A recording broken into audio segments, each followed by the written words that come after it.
Protadita Maladisa, Arjuna Surya Saputra, Bisa Perdita Sugiarto. Mau nggak berangkat? Kenapa? Kenapa? Izin ya. Terus Citra Cahaya Sawitri, Dahlia Aulia Anggreni, Davin Angga Haji Pananda, Dimas Arya Dwi Saputra, mana Dimas? Fahmi Arif Izulhaq, Firman Sahra Ditya Tomo, Freya Kirat Ahmad Yati. Sakit ya, kita doakan semoga cepat sembuh.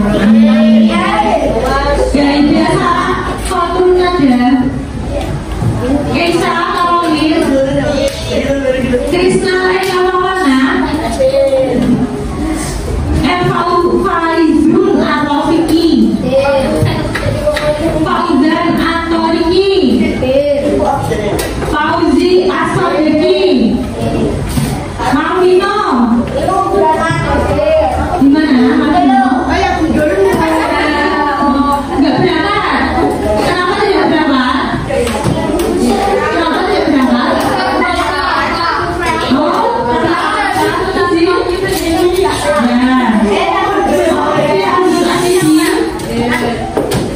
Muhammad Fadli, Muhammad Faiz,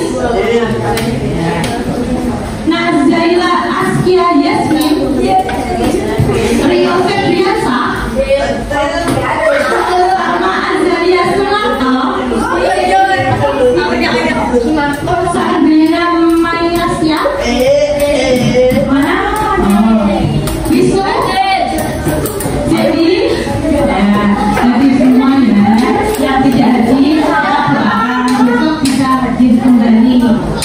Nah, sebelum kita mulai pembelajaran untuk penyelenggaraan nasionalisme kita akan bernyanyi terlebih dahulu. Kita akan bernyanyi dalam pemuda.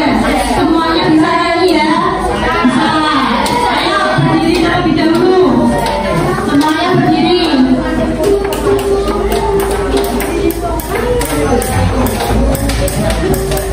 Ayo semuanya berdiri. Semangat, nanti pagi harus semangat. Kita bernyanyi. Ayo yang berharap, insya Allah ayo bisa berdiri. Berdiri. Nah, semuanya bernyanyi ya. 1, 2, 3. Belum.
Ya, ingin merdeka terus ada lagi.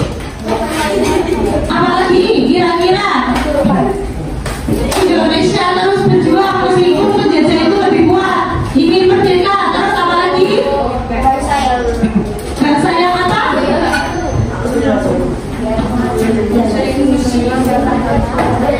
Apa? Ya, menjadi bangsa yang maju. Yang kedua, jika kalian hidup di masa penjajahan, apa yang akan kalian lakukan untuk membantu melawan penjajah? Apa kira-kira apa? Ikut berperang. Apa yang kalian lakukan? Apa? Ikut berperang. Oh, ikut berperang. Apa? Apa lagi? Berperang nih. Setelah apa lagi ada? Kira-kira apa yang kalian lakukan? Apakah dibantu? Apakah dibiarkan? Nah, isi.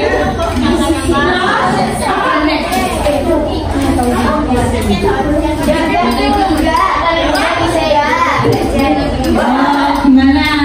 Nah, ikut membantu ya. Maka dari itu pembelajaran kita kali ini yaitu kita akan belajar macam-macam perlawanan. Nah, di sini ada tujuan pembelajaran. Nanti kalian dapat mengidentifikasi, menjelaskan, menentukan serta membuat garis besar tentang macam-macam perlawanan Indonesia dalam melawan penjajah.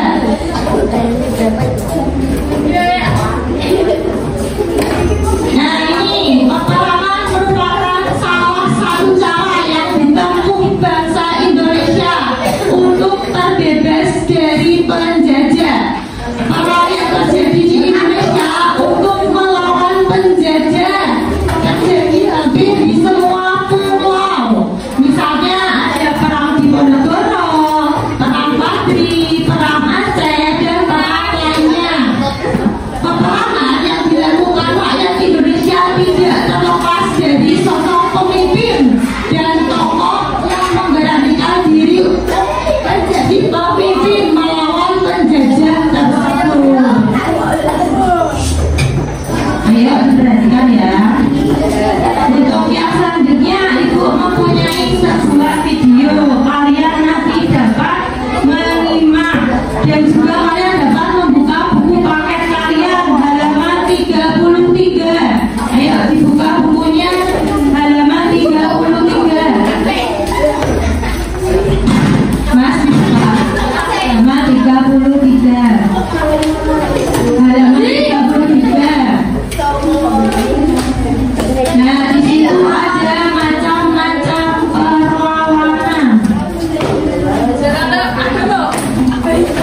Sudah semua dibuka? Sudah. Nah, untuk yang selanjutnya kalian menyimak video berikut ini dengan sesama. Jika ada hal-hal yang penting, kalian bisa mencatatnya. Karena video ini nanti untuk kalian mengajarkan LKPD. Jadi kalian harus mencermati, disimak, dicatat hal-hal yang penting. Paham? Ya, Ibu mulai.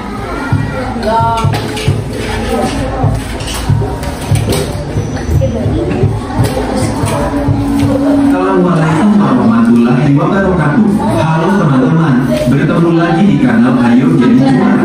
Kali ini kita akan membahas materi IPAS kelas 6 bab 2, cerita tentang Indonesia kita.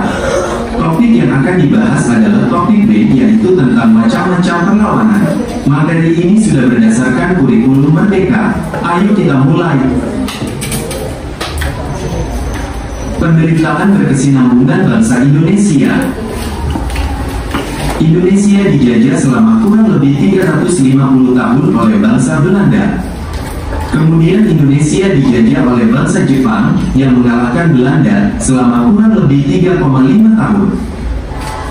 Kehadiran bangsa Jepang yang awalnya mendapat simpati dari bangsa Indonesia berubah menjadi sangat kejam dan rakus melebihi penjajah sebelumnya. Jepang merampas hasil pertanian sehingga rakyat Indonesia mengalami kelaparan, kurang gizi, dan terserang penyakit. Rakyat Indonesia juga dipaksa untuk menjadi pekerja paksa atau romusha membangun prasarana perang bangsa Jepang. Akibatnya ribuan rakyat Indonesia meninggal karena kekejaman penjajah Jepang. Perang Jawa, perjuangan Pangeran Diponegoro. Pada abad ke-19, intervensi pemerintah Belanda menyebabkan banyak konflik di lingkungan kerajaan di Surakarta dan Yogyakarta. Beberapa di antaranya adalah munculnya budaya barat yang tidak sesuai dengan budaya Nusantara, menaikkan pajak, memasang patok-patok pembuatan jalan di atas tanah leluhur Kesultanan Yogyakarta. Pangeran Diponegoro sangat marah dan menyatakan perang. Pangeran Diponegoro menerapkan taktik gerilya dan memutus jalur pengiriman makanan yang membuat Belanda mengalami banyak kekalahan. Belanda di bawah pimpinan Jenderal de Kock memanggil bala bantuan tentara Belanda dari Sumatera dan Sulawesi. Belanda juga merekrut tentara dari Afrika dan Pantai Gading.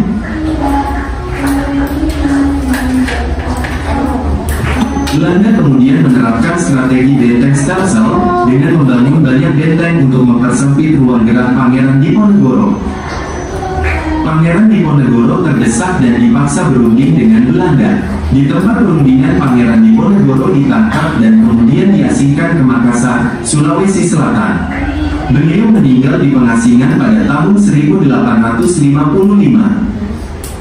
Perang Diponegoro atau Perang Jawa membuat Belanda mengalami banyak kerugian sehingga menerapkan kultur Stelsel, tanam paksa, untuk mengganti kerugian dari perang ini.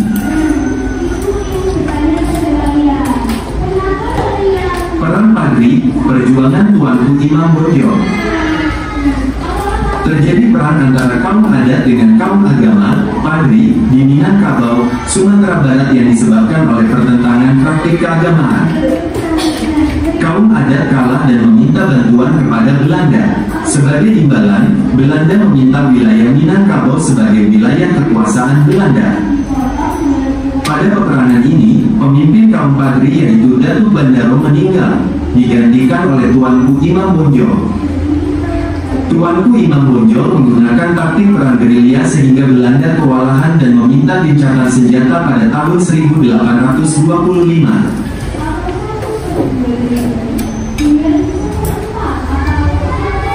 Selama gencatan senjata, pasukan Belanda ternyata dikirim ke Jawa untuk menghadapi perang Diponegoro.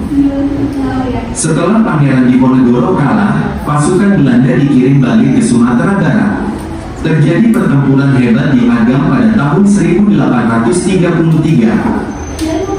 Tuanku Imam Bonjol ditangkap oleh Belanda pada tanggal 25 Oktober tahun 1837 dalam pertempuran.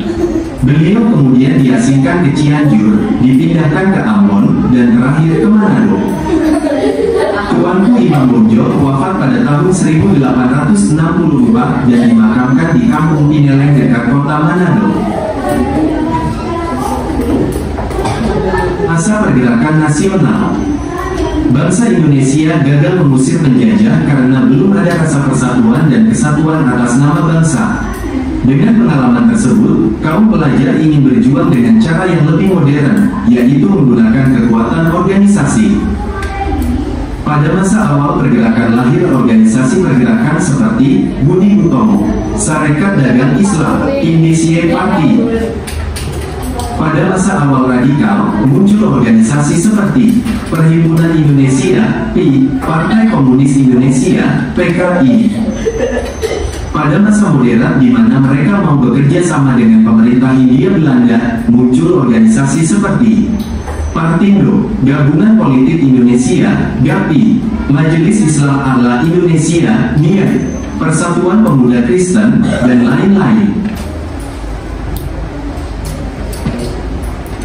Faktor penyebab lahirnya pergerakan nasional. Beberapa faktor penyebab lahirnya pergerakan nasional tersebut yaitu: 1. Sejarah kejayaan kerajaan-kerajaan Indonesia di masa lalu. 2. Penderitaan rakyat akibat penjajahan. 3. Lahirnya golongan terpelajar dan cendekiawan. 4. Masuknya paham baru seperti nasionalisme dan demokrasi. 5. Kebangkitan nasional negara-negara tetangga seperti Filipina dan India.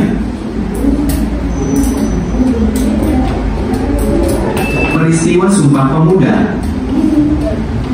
Sumpah Pemuda dideklarasikan pada tanggal 28 Oktober tahun 1928 di Kongres Pemuda II. Selain itu, lagu Indonesia Raya ciptaan W.R. Supratman juga pertama kali diperdengarkan.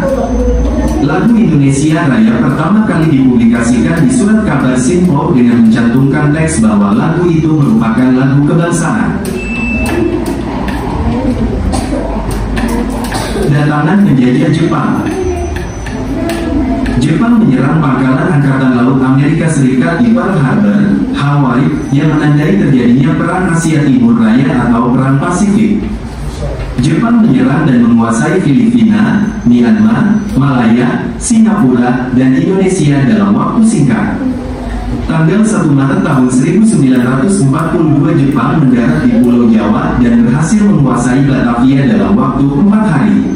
Tanggal 8 Maret tahun 1942 tentara sekutu menyerah tanpa syarat kepada Jepang. Jepang menduduki Indonesia karena kekayaan alam seperti minyak bumi dan batu bara, dan juga produk pertanian yang dibutuhkan tentara Jepang. Jumlah rakyat Indonesia yang banyak juga dimanfaatkan sebagai tenaga kerja paksa atau romusya. Rakyat Indonesia sangat menderita melebihi penjajahan sebelumnya. Di akhir 1944, Jepang mulai terdesak dan membentuk BPUPKI atau Badan Penyelidik Usaha-Usaha Persiapan Kemerdekaan Indonesia pada tanggal 29 April tahun 1945 sebagai janji kemerdekaan kepada Indonesia. Setelah itu dibentuk PPKI atau Panitia Persiapan Kemerdekaan Indonesia yang terdiri dari wakil dari wilayah luar Jawa dan beberapa mantan anggota BPUPKI. Sebelum PPKI melakukan sidang pertama, bom atom jatuh di Hiroshima dan Nagasaki dan membuat Jepang menyerah kepada sekutu. Hal ini berpengaruh kepada janji kemerdekaan yang pernah diberikan kepada Indonesia. Peristiwa bom atom menjadi pembuka jalan bagi bangsa Indonesia untuk meraih kemerdekaan dengan usaha bangsa sendiri. Perjuangan bangsa Indonesia melawan penjajah. Bangsa Indonesia telah melawan penjajahan bangsa Eropa dan Jepang, akan tetapi ada beberapa perbedaan karakteristik yang diantaranya dapat dilihat pada tabel di bawah. 1. Sifat perjuangan. Perlawanan selama penjajahan bangsa Eropa masih bersifat kedaerahan, belum sepenuhnya bersatu dan perjuangan masih atas dasar daerah masing-masing. Sedangkan selama penjajahan Jepang sudah menanamkan konsep persatuan dan kesatuan. 2. Bentuk perjuangan. Perlawanan pada penjajahan bangsa Eropa menggunakan peperangan fisik, sedangkan pada penjajahan Jepang mengandalkan kecerdasan dengan menggunakan organisasi-organisasi buatan Jepang untuk mengobarkan cita-cita kemerdekaan dan mempersiapkan kemerdekaan.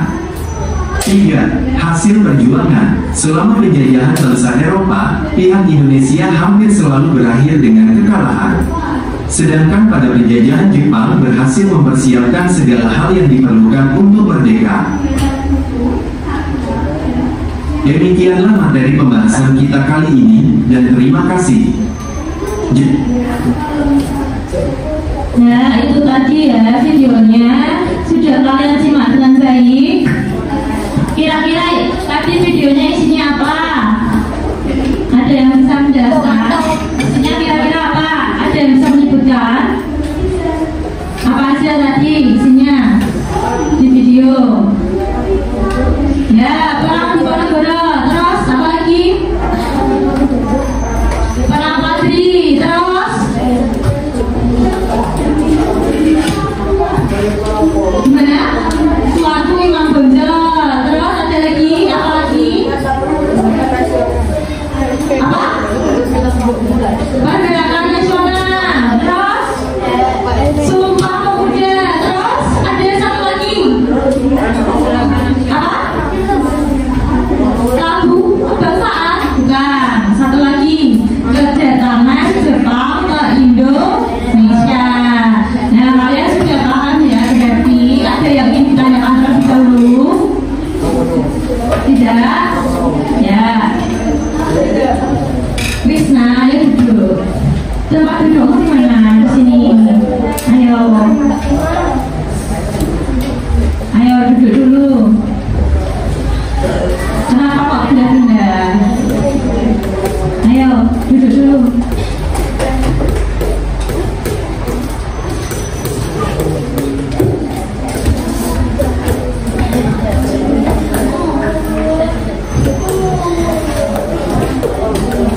Nah, setelah kalian mengamati video tadi, kalian dapat mengerjakan LKPD bersama dengan kelompok kalian.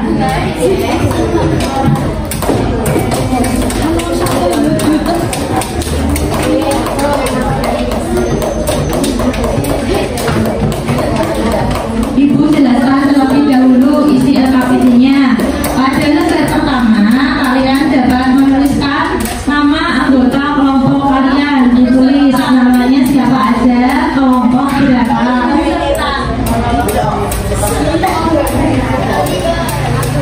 Kemudian yang kedua, halaman kedua ini kalian bersama dengan kelompok kalian mengisi pertanyaan yang ada di sini berdasarkan nanti kalian sudah menonton video tadi. Paham? Paham? Ibu bagi ya.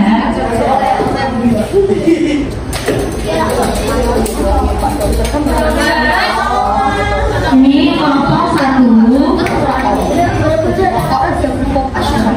Ini kelompok 2. Kelompok 3. Kelompok 4.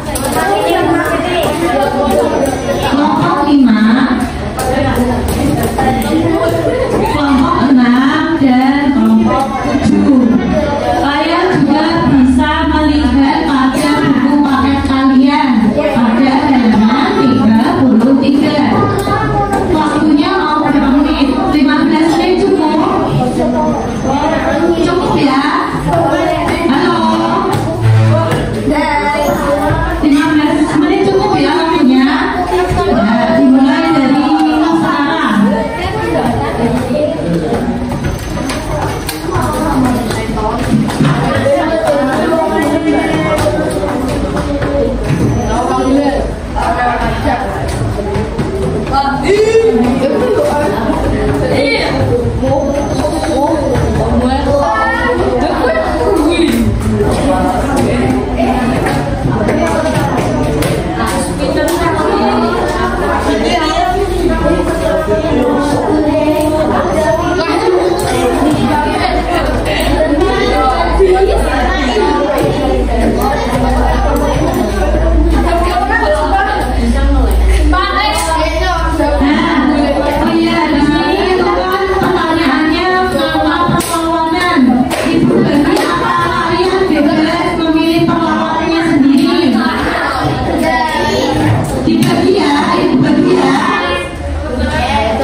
Berapa berarti? 5 kedatangan bangsa Jepang ke Indonesia. Ya, kelompok 7 dapat di Ponorogo. Kelompok 3 tadi pergerakan nasional.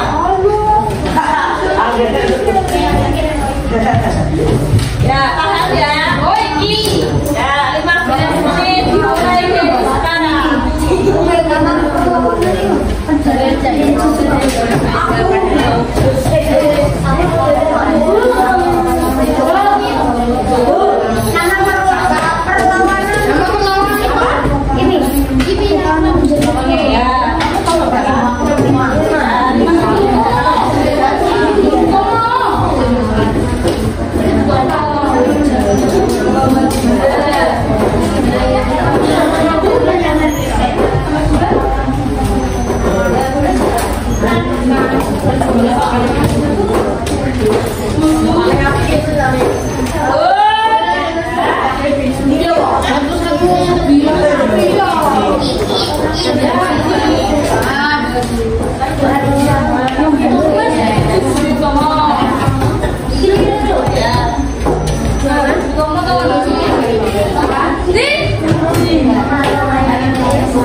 Pokoknya kamera di negara adalah pengawasan yang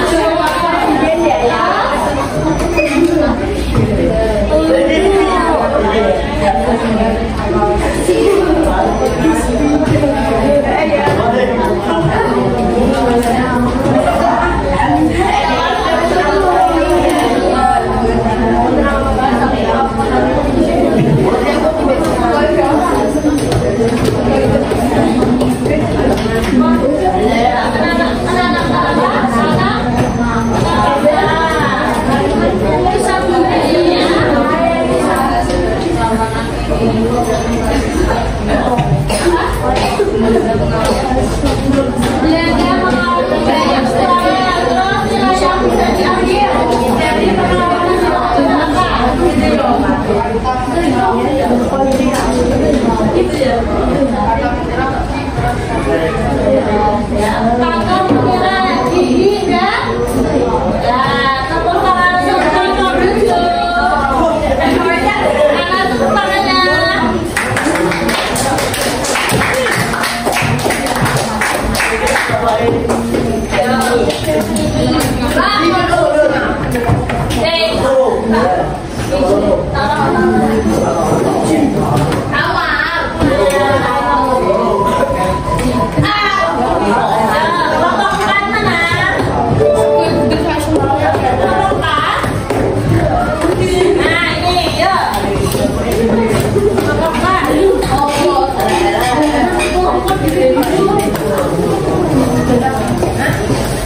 Ya keras. Nah, katanya siap aja. Ini ada bisa terus. Buat suaranya. Ya. Ngomong saja kan.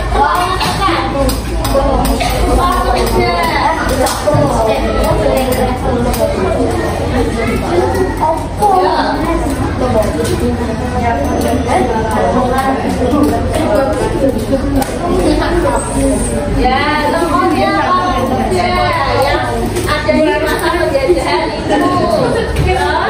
Acara rakyat melawan penjajahan dalam masyarakat ini. Negara Ya, caranya mempersatukan antara pemuda dan pemuda untuk bersatu melawan penjajah.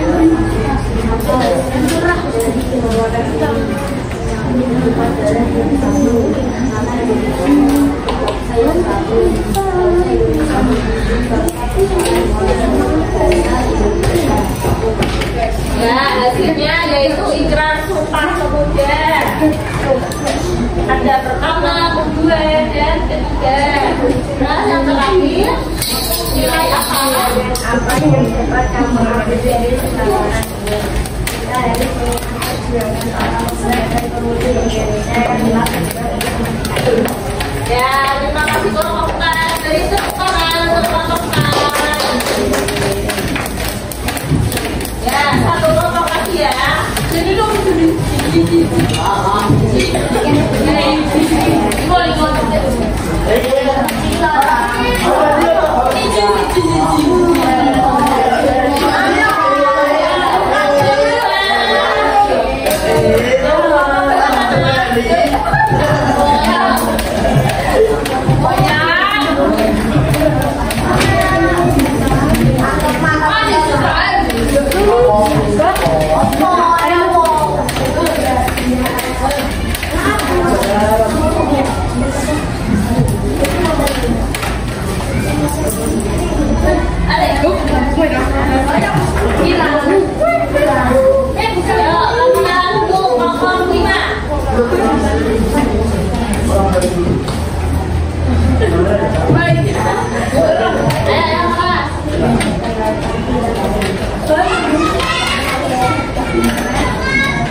meskipun Diponegoro akhirnya ditangkap pada tahun 1830, perlawanan ini melemahkan kekuatan Belanda dan menginspirasi perjuangan rakyat lainnya. Kemudian yang kedua ada Perang Panji terjadi pada 1821 sampai 1837. Tokoh utamanya yaitu Tuan Guru Manggodol. Lokasinya di Sumatera Barat. Latar belakangnya merupakan konflik internal antara kaum Parsi yang ingin menerapkan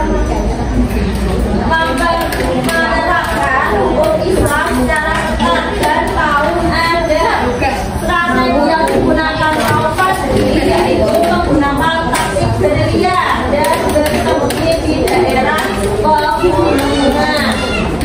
Kemudian hasilnya, meskipun Tuan Guru Manggodol itu akhirnya ditangkap, perlawanan ini memotivasi semangat anti penjajahan di wilayah Sumatera.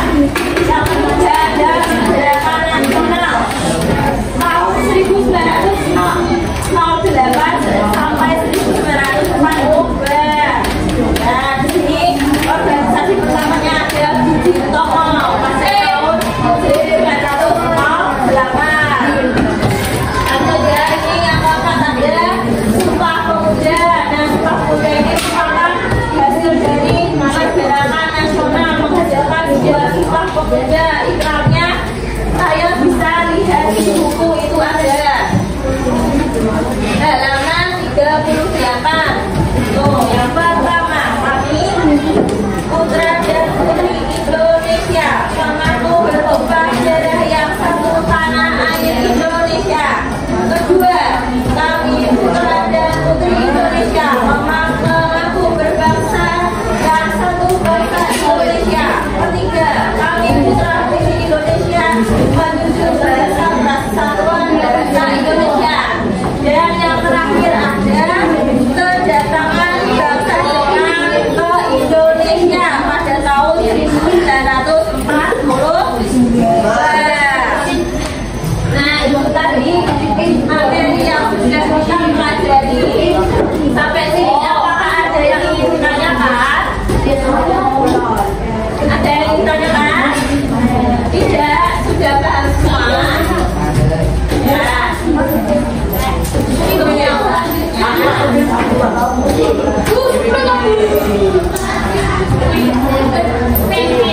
ya, udah selesai. Untuk yang selanjutnya, untuk menambah pengetahuan kalian, Ibu mempunyai soal evaluasi. Kalian bisa kerjakan secara individu, tidak boleh mencontek. Paham ya?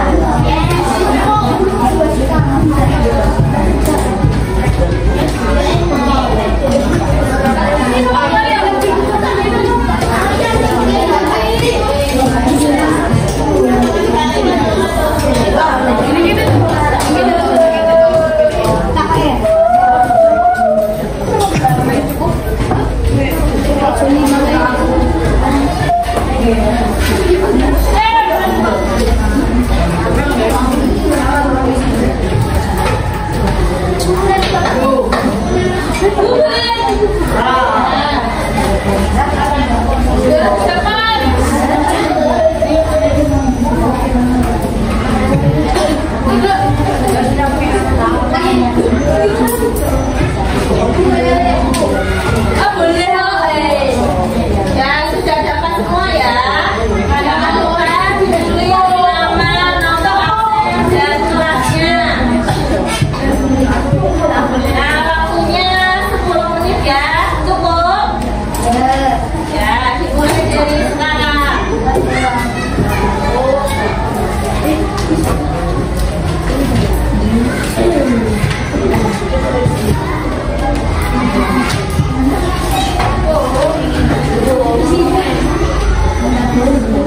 Rem tangan nih. Tangan kaki. Pok pok.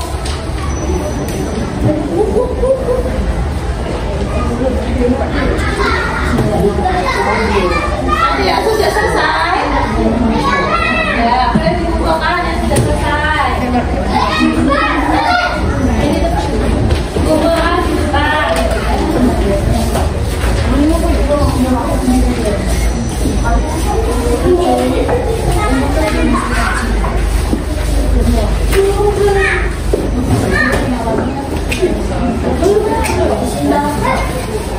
Tunggu ya.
Assalamualaikum warahmatullahi wabarakatuh.